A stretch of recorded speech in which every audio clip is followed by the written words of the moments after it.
Level 1. Lock screen bypass. It happens in the physical world. It requires proximity. And it is devastating.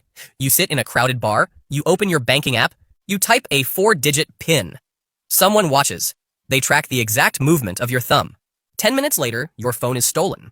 In 2023, the Wall Street Journal documented a massive wave of iPhone thefts. They hit New York. They hit London.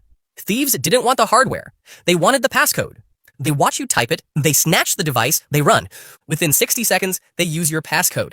They change your Apple ID password. They lock you out of your iCloud. They access your keychain. They drain your savings. Shoulder surfing bypasses brute force math entirely. Even without seeing you type, attackers use smudge attacks. They tilt the glass against the light. They look for the oily residue of your fingerprints. They trace the pattern of an Android unlock screen. The most common patterns start in the top left corner. Once they have the digits or the pattern, they own your digital identity. Level 2. Malicious payloads. You willingly hand over the keys. You just don't know it. Hackers don't always break through your phone's firewall. They just wait for you to open the door. They use Trojan horses, apps that look entirely legitimate, flashlights, QR code scanners, PDF readers. You browse the official app store, you tap install, you accept the permissions. That is a fatal mistake. In December 2023, researchers found the Zamalicious malware. It hid inside 25 different apps on Google Play. Over 300,000 people downloaded them. These apps bypassed Google's security checks. They delayed their payload. When you download the app, it's clean. It waits. Days or weeks later, it reaches out to a server. It downloads the actual malicious code. Then it asks for accessibility services. It claims it needs this to function.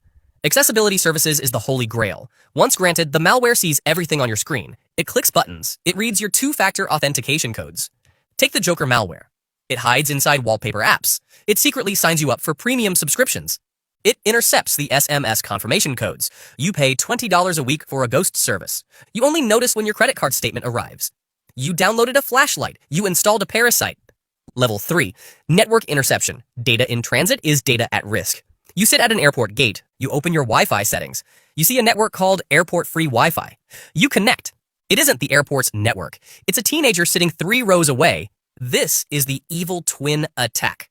Hackers use portable routers, tools like the Wi-Fi Pineapple. They broadcast a network with a familiar name. Your phone automatically trusts it. It connects to what it remembers. Once connected, you are trapped.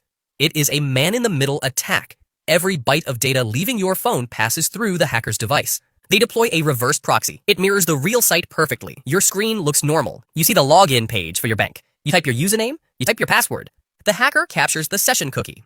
The Dark Hotel hacking group used this exact method. They targeted luxury hotel Wi-Fi networks in Asia. They waited for high-level executives to check in. They intercepted the network traffic. They injected malicious pop-ups. They asked the executives to update software. The executives clicked yes. The hackers stole corporate secrets worth billions. Public Wi-Fi is a glass house. A VPN is your only shield. The hacker watches you undress your digital life in public. Level 4. Social engineering. The hardware is secure. The software is patched. The human is the weak link. Breaking the operating system requires millions of dollars in research. Breaking the user costs nothing. Enter smishing.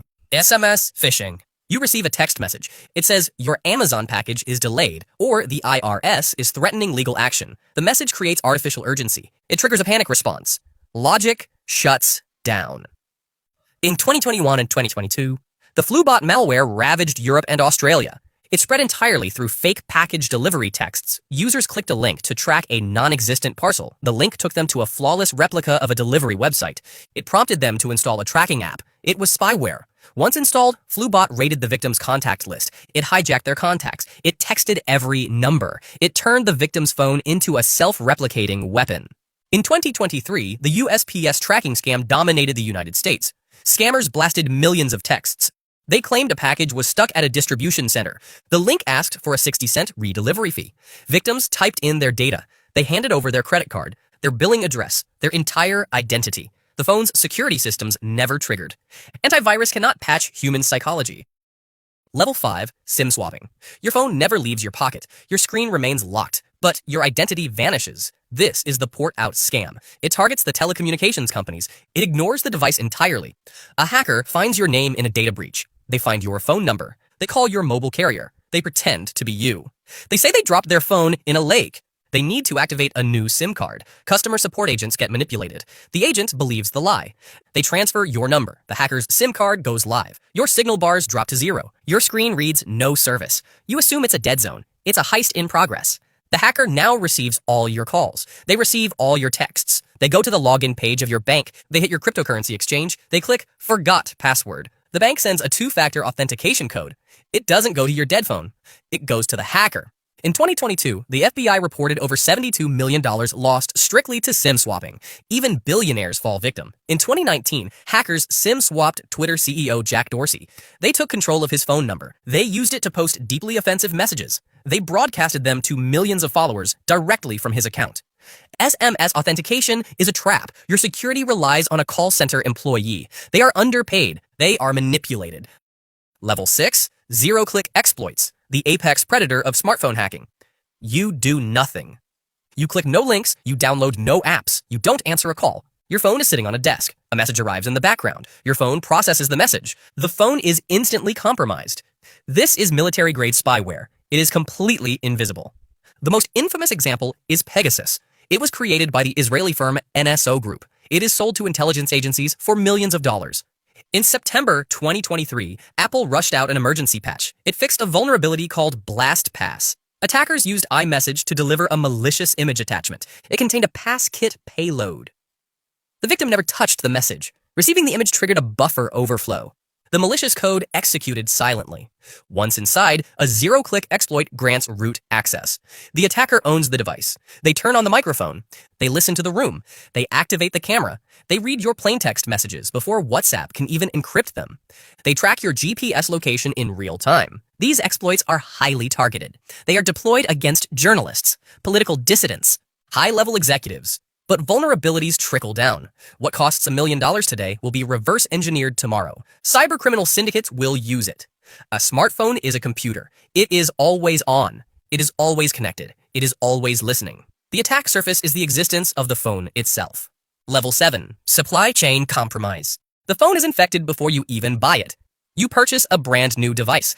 The seal on the box is unbroken. You boot it up for the first time. The malware is already running. This bypasses all security. The threat is baked directly into the hardware. It lives in the operating system at the factory level. In 2023, cybersecurity researchers exposed the Lemon Group. They discovered nearly 9 million budget Android smartphones were infected. They carried a malware called Guerrilla. These phones targeted developing markets. The infection didn't happen over the internet. It happened inside the manufacturing facilities. Rogue firmware was flashed onto the devices before they were packaged. The malware lived in the read-only memory. A factory reset did nothing. You could wipe the phone 100 times. The virus would just boot back up. Guerrilla hijacked WhatsApp sessions. It intercepted passwords. It downloaded invisible plugins. It clicked hidden ads. It generated fraudulent revenue. It turned millions of users into unwitting nodes in a massive botnet. Supply chain attacks also target updates. You receive a legitimate-looking software update. It comes from your device manufacturer.